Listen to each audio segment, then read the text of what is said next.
John Workington here from Michael's Camera. Today I'm joined by Hashem, who is one of our Image Encounter sales associates. That's right. And a keen photographer. And I sent him out on a bit of a mission on the weekend. I wanted him to get some hands-on time with the Fuji GFX medium format mirrorless system, which we conveniently hire at Michael's. And I knew that Hashem had a time for print model shoot booked, and I thought that he might like to mix a little bit of digital medium format with his film medium format. So Hashem, tell me, what was your first impression with the Fuji GFX on this shoot? Okay, so the first impression I had with this camera was, because I'd never used it before, and as you know, I'd picked it up with no previous practice time using it. Well, I think I showed it to you once when it came in, and I think I took your picture. Yeah. And that was about it. But showing up to a shoot with it, having never used the camera before, I was initially worried. But then I remembered the great thing about Fuji cameras in general, and especially this one, is all you need is three things. I'm shooting in full manual, so just how straightforward it was to use with the direct controls. So shutter speed on this dial, ISO on this dial, and aperture right on the ring. So the beauty of that is exactly like shooting my medium format film cameras or any good camera, where it's in the exact same place as you expect everything to be. And I picked it up and used it straight away. So just initial setup in the menu, and impression of the image quality was amazing as well. Well, so your response to just picking it up and using it was exactly echoed by my sentiments when I first picked it up back, and I think it might have been March. It's just, if you've just ever used a manual camera, you've got just manual controls. Mm-hmm. Now, when you want to dive into the menus on this thing, there's a million other functions.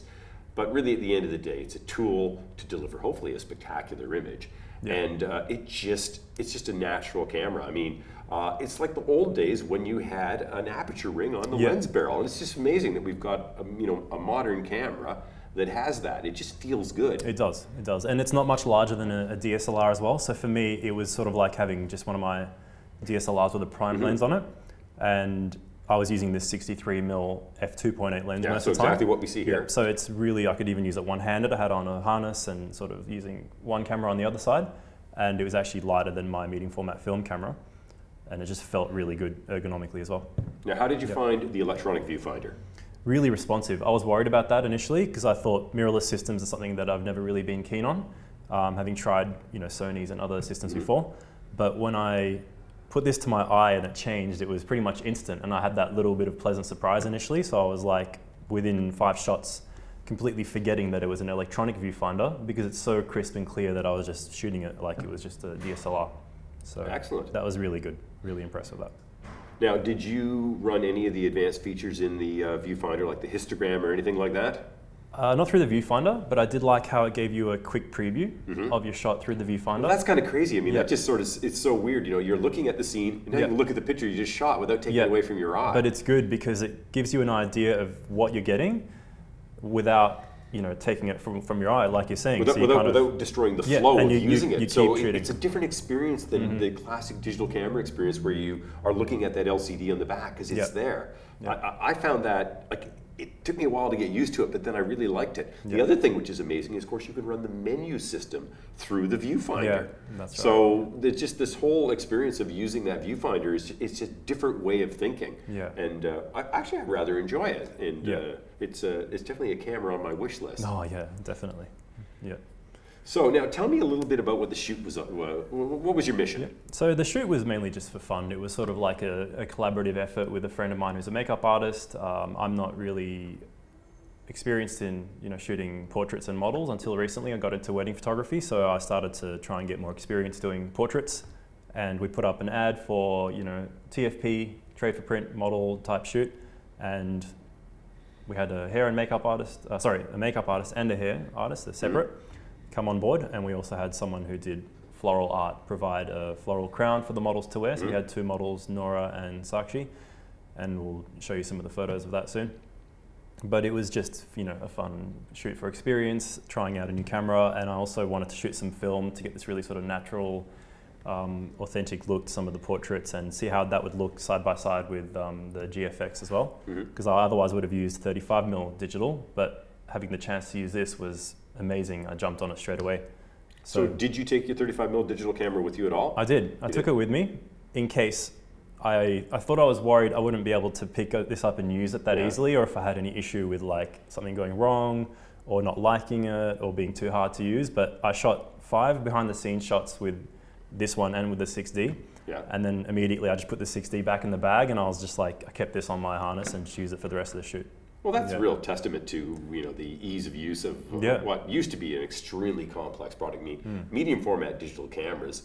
Quite often there was to be a camera operator along with the photographer on a shoot. Yeah. They're just these daunting things, and Fuji has just distilled this right down into it's just a camera that happens to take these high resolution 50 megapixel images with just these beautiful tones. A really great set of lenses. Unfortunately, you only had a chance to play with the one so far. I did try the other one actually. I tried the macro, the 100 and... It's the 120 f4 IS, yes. Yeah, but I actually preferred this one. Mm-hmm. Maybe it suited what I was shooting more, or maybe I just liked the rendering of it, but the lens was amazing. I pretty much had it wide open for the whole shoot, and it was still extremely sharp into the corners and with very little vignetting.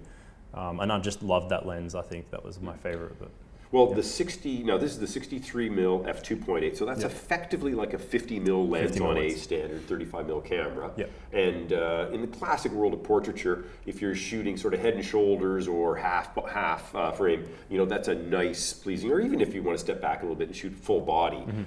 If you're just going to do a headshot, it might be a little bit short. But as you can see, we'll just go over to the collection of pictures that Hashem's brought here. So these are mostly half body sort of shots. So 50 mil is a very good focal length for that. Yeah. I didn't bring them all in, but there were some shots where I stepped back, like you said, and got some more environmental shots, and that lens worked fine. And it was perfectly like using a 50 mil on 35 mil or the 75 mil on my 645 film format. So it paired up perfectly.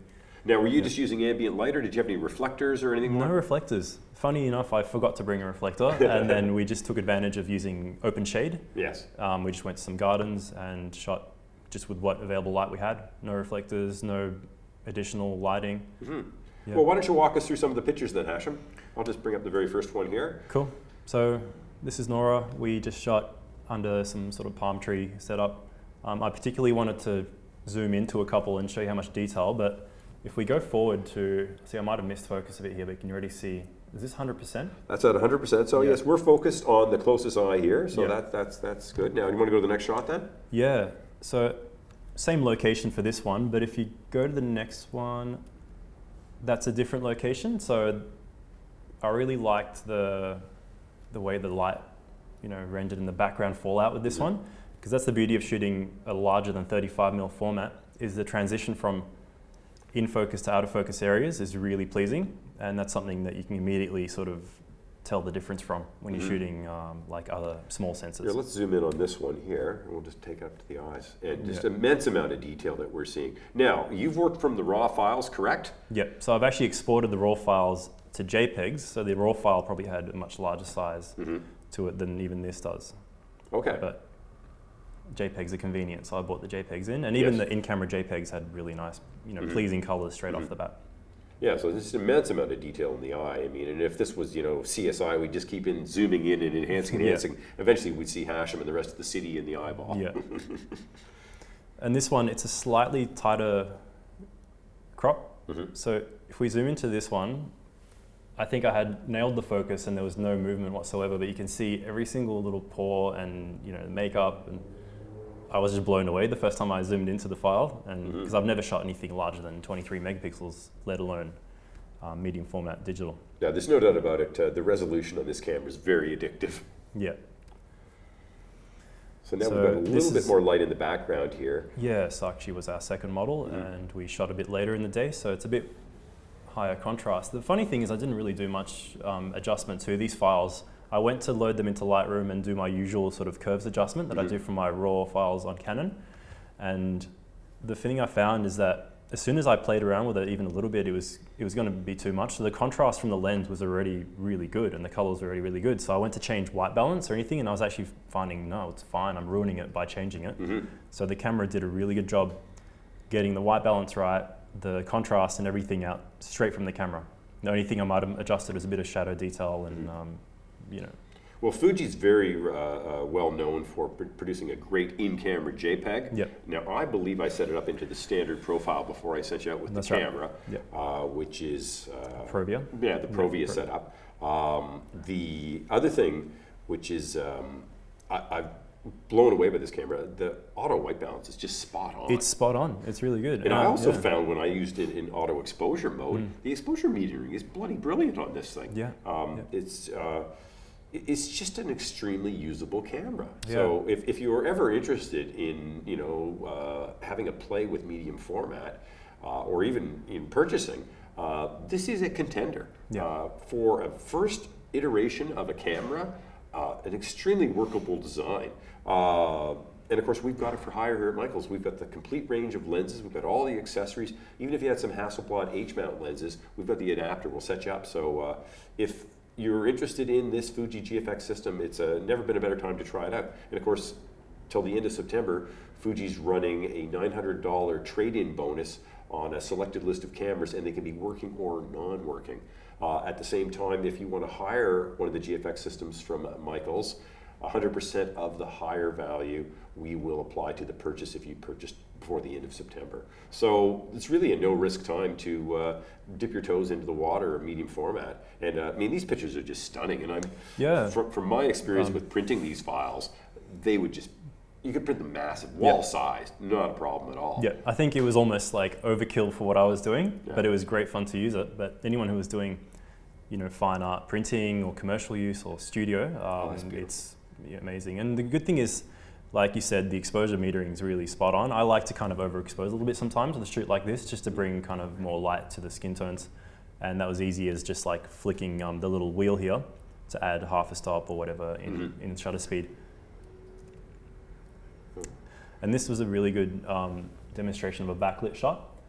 So the sun was sort of coming in from behind her here. And the good thing is, even though I sort of exposed for the skin tones, the foreground, the background didn't really blow out completely. You got this really nice sort of bokeh here in especially the background. It's got that almost swirly medium format effect. Oh, so that's at F2.8. Let's zoom in on this one. ISO 100, I'm guessing, but.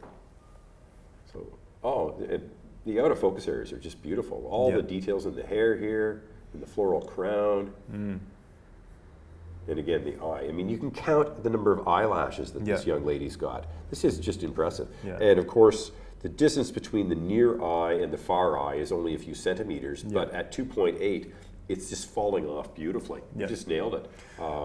It feels like probably using an f1.6 or 8 maybe on 35mm. So even though some people might say it opens up to 2.8, that's still going to give you really perfect sort of transition from like getting the face in focus from the chin to the crown, and you get that really nice fall off straight away.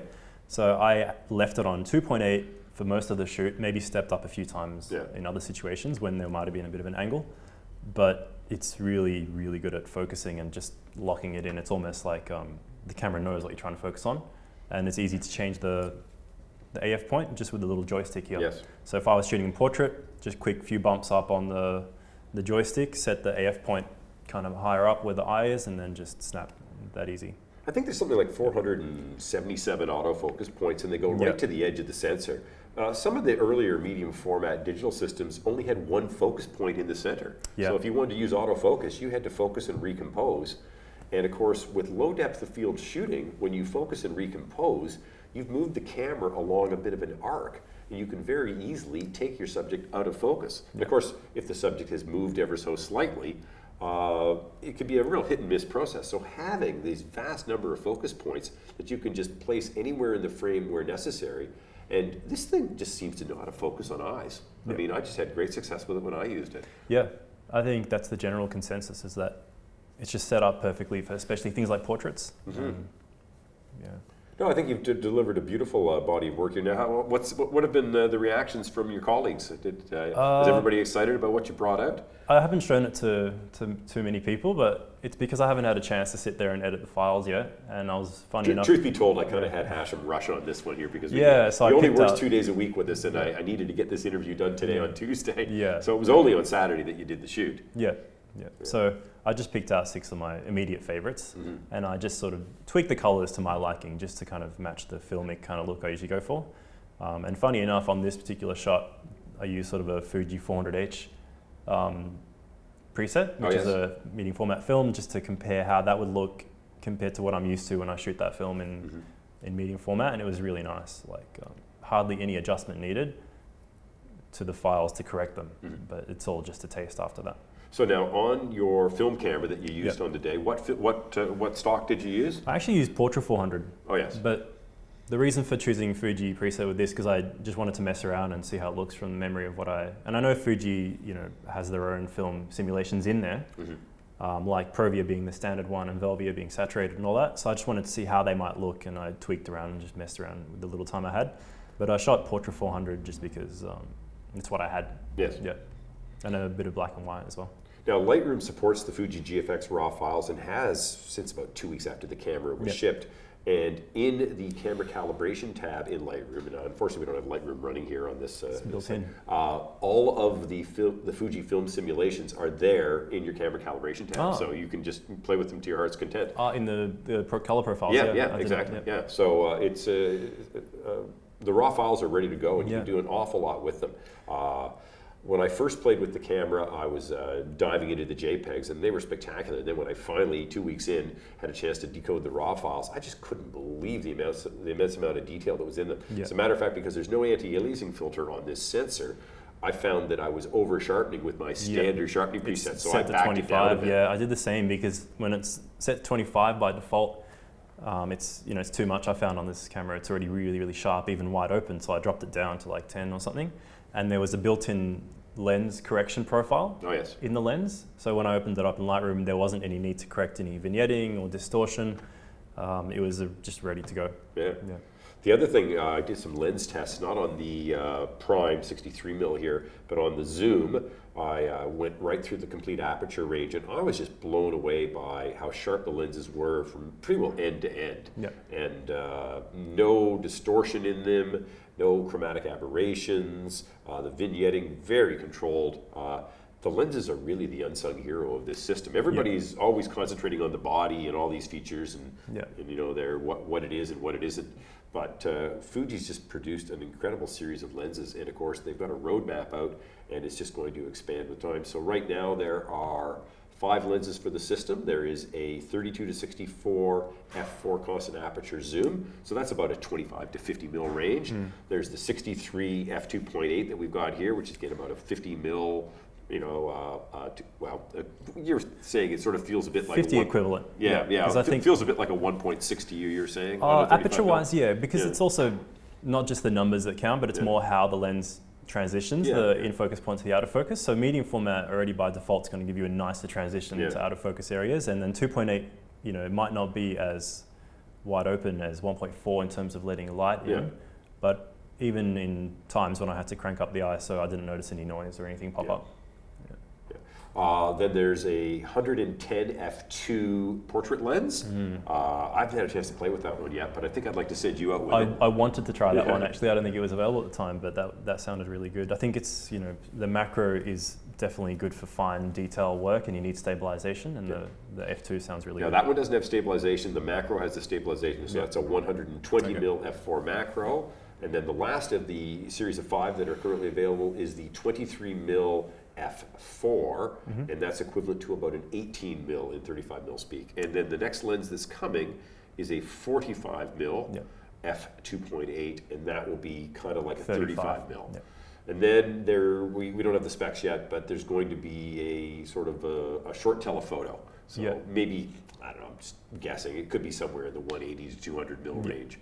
Isn't there already a zoom, like a short zoom? No. Well, the short zoom is the 25 to, the 32 to 64. 32 to 60, like 24 to 50 or yeah, about that. So it's a system that's got pretty well everything you need right now, and it's going to grow. The lenses are spectacular. The body right out of the box. Anyone can just pick this camera up and use it. It's just a remarkable beast. There's an angle finder for the viewfinder, so then you can tilt it all around, up and down. Of course, the screen tilts and folds, which actually I might just actually demonstrate that. So we'll see if I can do this. I'll lean over here. So it's a touch screen as well. It tilts up, and then you can also fold it this way. So you can do an awful lot. So if you want to shoot from the waist in portrait, you can do that. So See, I didn't know it was a touchscreen initially, and I was just like touching the screen by accident, and then I was swiping through photos. And yeah, exactly. It's really cool. So, I mean, it's got the full gamut of modern features in an area where medium format cameras have always been lacking in a lot of these features. And people have sacrificed in order to get that ultra high resolution. Well, now with the Fuji GFX, there's no real sacrifices. It's a camera that almost anyone who's used a modern camera can be very familiar with.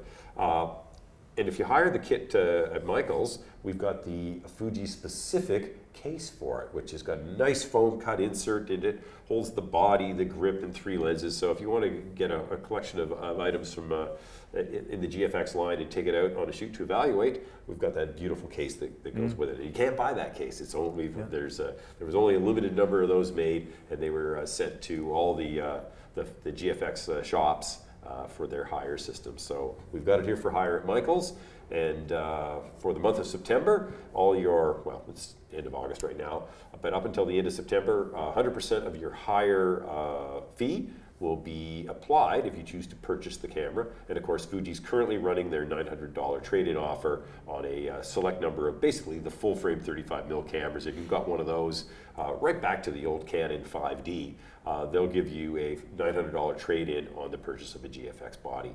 So it's a great time to consider this camera, and I think it's a very good example here. Hashem, with no advanced training, I sent you some crib notes, I guess, in an email. No, that's the beauty. It was really easy. Yeah, you just pick it up and it's unintimidating. Yeah, and it uses SD cards, which is great. And it's got dual slots, so you can get JPEG and RAW on different cards or backups automatically. Even the battery life is really good, I found. We include 3 batteries with the higher kit? Yes, we've got 3 batteries with the higher kit. I found I pretty much, the whole day hadn't even flattened one battery. It got to a point when it was low to a quarter, and I changed it just in case, but it hadn't even finished yet, so that was really impressive as well. Yeah. Well, I'm really looking forward to putting a few more lenses into your hands. I'd like you to get a chance to use this at a wedding at some point in the near future, because I think that would be very interesting for our viewers. Because, of course, this is sort of the medium format camera that is applicable to a wedding photographer. Back in the old days of film, medium format ruled the wedding market, but then wedding photography changed a little bit, and a lot of people were trying to get more spontaneous shots, tracking shots, and capturing more of the action versus the posed. Well, now we've got a camera that can sort of bridge that gap. It might be a very good second body to have for the hero shots for a wedding photographer. Portrait session. Now, it's not a speed demon, but it does have continuous shooting modes. I think what's it run, like 3 frames a second? Roughly 3. The buffer, it's not the world's biggest buffer, but they're huge files. I think it's like 17 shots or something. But you don't shoot this camera for sports. That's not what it's designed for. You're not going to go out and shoot horse racing with the thing. But I think an event photographer who needs to get heroic shots, I think it could be quite applicable for it. The focus engine just doesn't seem to let me down. I think it's a really, really brilliant package. Anyway, so thank you so much for joining us on Hashem. I like the body of work here. I think everybody in your team is going to be quite excited about it. Thanks so much. I'd like to see some of these printed out large.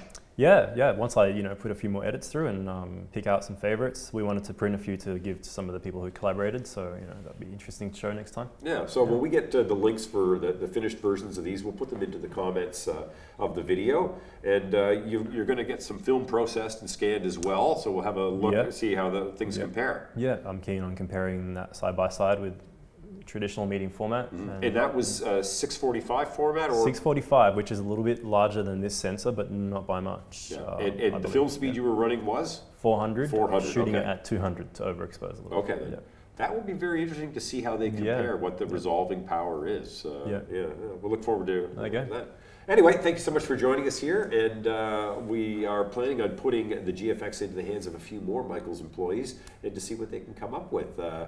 We've got the camera here. If you're interested in it, you can hire it, you can buy it, and we've got staff members who are experts with this camera. So we look forward to hearing from you soon, and hopefully you can come on in and have a play with the Fuji GFX 50S medium format mirrorless digital camera.